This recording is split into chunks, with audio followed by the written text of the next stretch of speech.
Okay, so picture this for a second. You're on the deck of a wooden airship, thousands of feet up. Right. The whole thing is literally crumbling under your feet. Splinters are flying everywhere. To your left, a massive white dragon is getting ready to turn you into an ice sculpture. Not ideal. Not ideal. Right. To your right, your teammate just vanished into some surreal dimension full of talking bears, and somewhere below deck, while monsters are eating people's brains, one of your allies is secretly murdering another ally over a petty insult. It sounds like an absolute fever dream, or maybe the worst corporate team-building exercise in history. Exactly. Welcome back to the Deep Dive. Today, we are cracking open the case file on what is technically known as Session 70. We've got a huge stack of notes, a very chaotic timeline, and a cast of characters who seem to be, I don't know, actively sabotaging each other while also trying to save the world. That's a fascinating mess. I mean, you're looking at a high fantasy tactical simulation that it descends so rapidly into a psychological horror story. It really does. It starts like an action movie and ends like a crime thriller. Completely. So our mission today is to try and make some sense of this chaos. We want to look at the tactical decisions because there's some genuine genius in there. But we also have to unpack the interpersonal drama because, frankly, the biggest threat to this party might not be the dragon. I could not agree more. The external threats are dangerous, sure. A white dragon is no joke. But the internal rot, that's what's really going to sink this ship. So let's just quickly introduce the heroes of this particular disaster so we know who we're dealing with. It's quite a cast. All right. You got Jean-Luc, the swashbuckler, loves the spotlight, loves moving fast. Jelly Bean, a spellcaster who seems to just embrace chaos, literally. Then there's Syntherin, the slayer. Very focused, very lethal. Rowan, the support character who's kind of struggling with his role. And then there's Jumpy. Definitely get to Jumpy. And finally, Petnin, the druid who, well, let's just say his connection to nature doesn't stop him from being incredibly violent and manipulative. That is putting it mildly. Petnin is a case study all on his own. Okay, let's start with the action. We open in the skies. The ship is taking heavy damage. There's a white dragon, a war priest. Walk us through these opening moments, because Jean-Luc seems to come out swinging. He absolutely does. Jean-Luc just sets the tempo immediately. Usually in these scenarios, you see players hesitate, right? They worry about positioning, about resources. Yeah, they overthink it. Jean-Luc doesn't do that. He thinks about maybe an illusion, but then just pivots to pure aggression.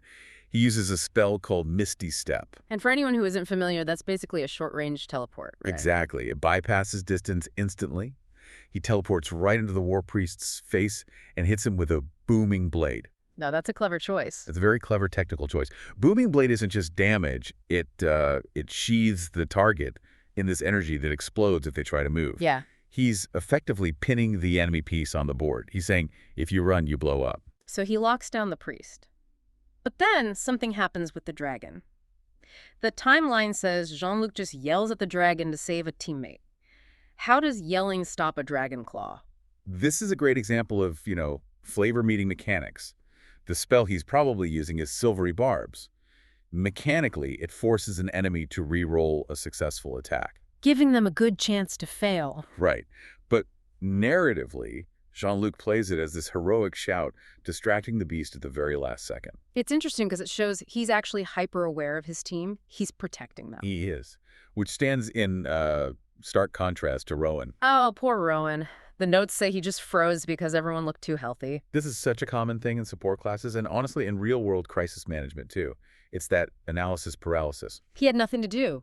He felt like because no one was actively dying right that second, he had no utility. He literally said he didn't have any combat spells prepared. He short-circuited. Which leads to this bizarre moment where Jean-Luc, who's busy fighting a dragon and a priest, offers to take some health just to give Rowan something to do. It's hilarious, but it worked. It broke Rowan out of that loop. It gave him permission to act.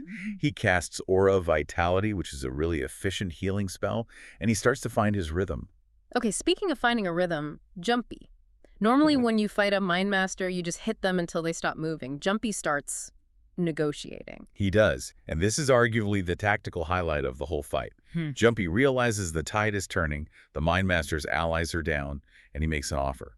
He tells him to surrender his pitiful life and lock himself in a cage. And in exchange, His lady will be spared. and the guy actually does it. Walks into the cage and locks it himself. Wow. Why does that work? Why not just fight to the end? Because Jumpy didn't attack his body.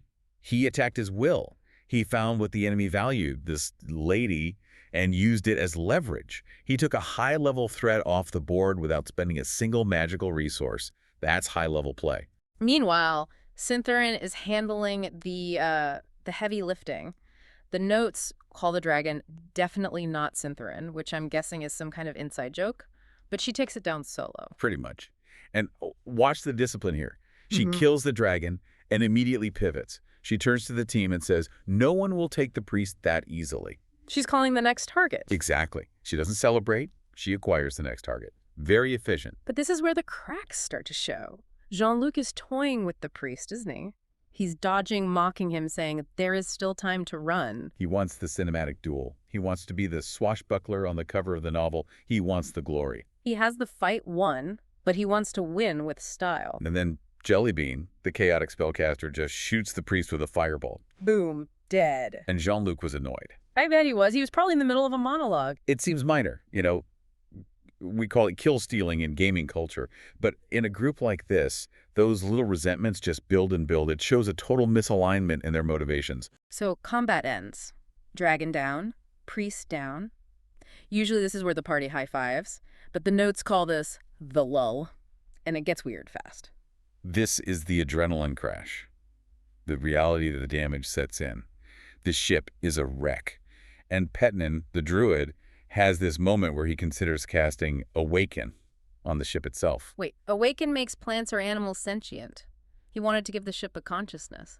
Can you imagine a sentient airship just screaming in pain because it's on fire and half destroyed? That would have been a whole different campaign. Oh yeah, luckily he gets distracted. Probably for the best. Instead, we see Rowan using gentle repose on a corpse named Erevan. Good resource management. Gentle repose stops decay. It buys them time to find a diamond for a resurrection spell later.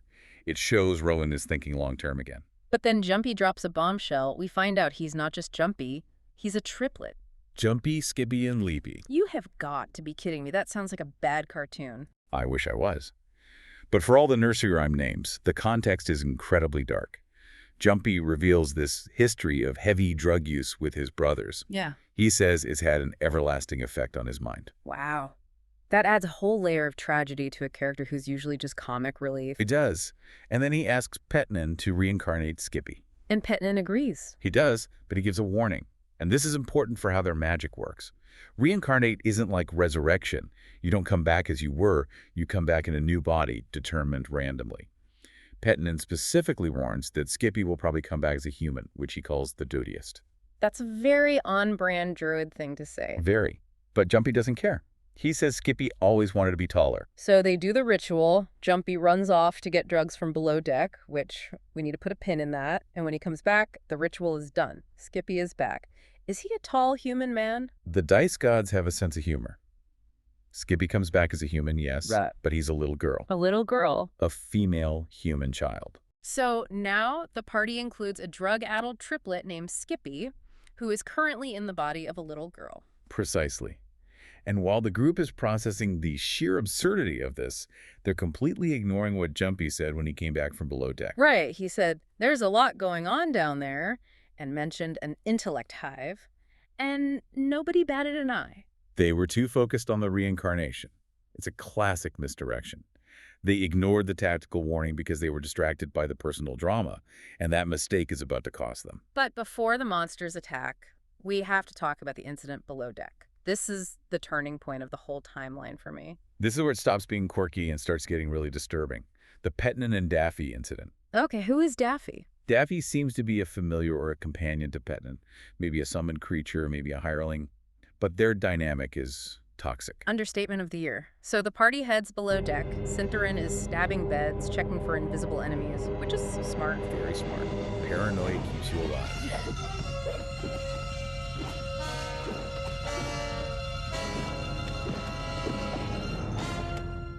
Jellybean is crying over some bones, and Petnin corners Daffy. He's angry Daffy went missing. He feels abandoned, but Daffy pushes back.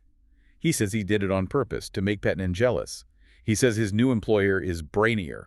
Ouch. Hitting a spellcaster right in the ego. But then Daffy says something that just stops the show. He tells Petnin, "I think you only brought me back to life, so your torture meant something." That is a devastating line. It implies a whole cycle of abuse that Petnin just keeps this creature around to have power over it. And Petnin proves him right. He doesn't deny it. He doesn't argue. In a fit of pure ego and rage, Petnin kills him. Executes him. Instant death. I want to pause here. We just watched these people fight a dragon to save each other. Jean-Luc was yelling to save allies, and now, in the quiet, Petnin murders a member of their own crew because his feelings got hurt. It shatters the illusion of the heroic party. Petnin is a druid, a class defined by balance in nature. But here, he is just acting on violent, unnatural impulse. He is arguably the most dangerous thing on that ship. And the timing could not be worse. Because right after that, the intellect hive that Jumpy warned them about. It wakes up. Suddenly, the room is swarming with intellect devourers. Okay, for the listener who hasn't had nightmares about these, what is an intellect devourer? Imagine a human brain with 4 little bestial legs. They're small, fast, and psychic. If they stun you, they can teleport inside your skull, eat your brain, and then pilot your body like a meat puppet. Gross. And they're fighting these in the cramped quarters of the ship. Yes, and the chaos is back. Jellybean uses spit to freeze a lock. Very MacGyver of him, but when he opens the door, he finds another one. And then he casts Chaos Bolt. Which, true to its name, bounces, hits the enemy, but then ricochets off and hits Cintran. Friendly fire again? They hurt each other almost as much as the enemy does. You also have this Gith character throwing keys at Rowan's head and calling him your Bellandness. Your Bellandness. Barely a title insisted upon by an NPC named Valor. Just adds to the surrealism. So brain dogs, friendly fire, people throwing keys, it's just total panic. But the highlight of this fight, maybe the strangest moment in the source material, is what Jellybean does. He gets swarmed, he's cornered. And he hits the panic button. He casts Banishment. Usually you cast this on an enemy to remove them from the fight. Jellybean casts it on himself. He banishes himself to escape. Where does he go? Well, the spell sends you to a harmless demi-plane. In Jellybean's case, he pops into existence in the Plane of Bears. The Plane of Bears. It's exactly what it sounds like. It's a dimension of bears. Jellybean arrives and meets a bear named Bruno. Bruno is holding a book, and Bruno talks. Of course he does. Why wouldn't the bear have a book? It's this weirdly wholesome interlude. While his friends are getting their brains assaulted, Jellybean is having a polite conversation with Bruno the bear, and Bruno gives him tactical advice. The bear gives tactical advice about the brain monsters. He does. He tells Jellybean that intellect devourers hunt by sensing high intelligence, so they don't attack low-intelligence beings like bears. So Bruno's advice is, act more like a bear. act more like a bear. That is incredible life advice. Just dumb it down to survive. It's brilliant. But let's cut back to the ship. While Jellybean is getting consulting from a bear, what is Petnin doing? Is he helping fight? The one who caused this mess by ignoring the warning. No. And this is the chilling part. While everyone else is fighting for their lives, Petnin is standing over the body of Daffy, the guy he just murdered, and casting Reincarnate. Wait, he killed him 5 minutes ago, and now, in the middle of a firefight, he's bringing him back. Yes. He is effectively taking 2 people out of the combat. Daffy, who is dead, and himself, because the ritual takes time. He is prioritizing his own guilt, or maybe his need to cover his tracks, over the survival of the team. That is just sociopathic behavior. It gets worse. The fight ends. The Devourers are defeated, no thanks to Petnin. Jellybean pops back into existence, bursting with bear wisdom, and Petnin lies to him. What does he say? Petnin claims that he defeated all the intellect Devourers single-handedly, takes all the credit. And for Daffy, he looks Jellybean in the eye and says Daffy fell in battle. Fell in battle. He's rewriting history in real time. He's gaslighting the entire party. He's painting himself as the hero and the benevolent resurrector, completely erasing the fact that he was the murderer and sat out the fight. That is such a dangerous dynamic. How long can a group function like that? Not long. When your support character is the source of the toxicity, Foundation just crumbles. So the session wraps up. Devourers are dead. Skippy is a little girl. Daffy is alive again and presumably terrified. Where is the ship heading? Valor is steering them toward the first valley, but the outlook is grim.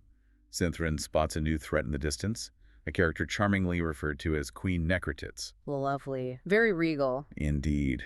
There's a smoking haze, an army. They're flying out of the frying pan and into the fire.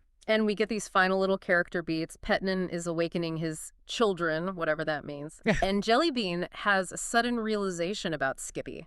Right. The body horror finally sets in. Jellybean asks the question everyone was afraid to ask. Does Skippy miss his penis? And gasps. It just encapsulates the whole session. Comedy, tragedy, and body horror all mixed into one. So let's zoom out. What's the big takeaway from session 70? I think it's about functional dysfunction. In a crisis, like the dragon fight, their skills align. They are mechanically brilliant. But as soon as the pressure lifts, they fall apart. It's almost like they need the monsters. Without a common enemy, they just start turning on each other. Exactly. Peace is their enemy. In peace, they have time to hold grudges, to remember insults, to realize their druid is a manipulative killer. That's a terrifying thought. We look at these stories for escapism, but this dynamic competence masking deep corruption, it feels very real. It's the sports team that wins the championship while hating each other's guts. So here's the question I want to leave you with. We've seen that raw talent can kill a dragon. But can raw talent survive a lack of trust?